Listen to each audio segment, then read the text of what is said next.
Hey there.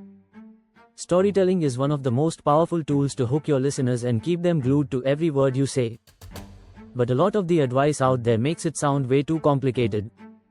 The truth is, storytelling is actually pretty simple if you know what really matters.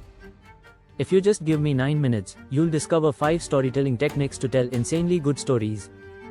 Before we dive in, let me show you a quick example by John Krasinski, whom you might know from The Office.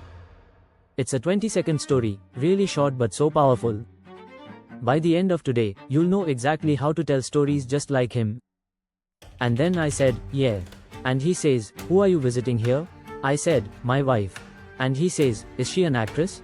I said, yeah. He said, would I know her? I said, I don't know, man. Her name's Emily Blunt. He goes, you? And I went, yeah. And he goes, you married Emily Blunt? And I go, yeah. And he goes, okay, go ahead. Did you notice what he did there? He didn't just summarize the events like, oh, I was at customs, and the agent was surprised to learn I was married to Emily Blunt.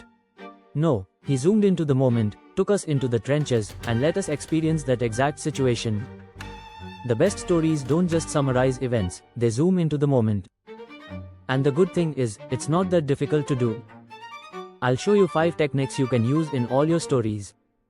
Start by stating the location. Where are you physically? When you say something like, I'm sitting on my couch, or I'm at the airport, people can visualize it. Then, describe your actions. What are you doing in that moment? It pulls the listener in and keeps the story moving. Share your thoughts, the raw, unfiltered ones, because that makes the story more relatable.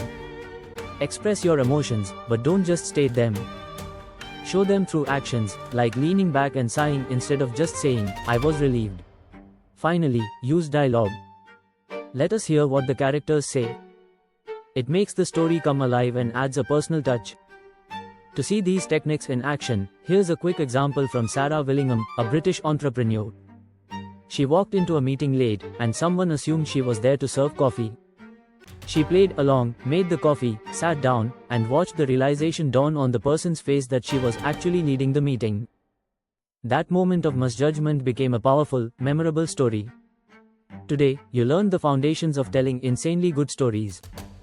If you want to dive deeper and learn advanced techniques, check out the next video, where you'll learn how to be a better storyteller than 99% of people. See you there.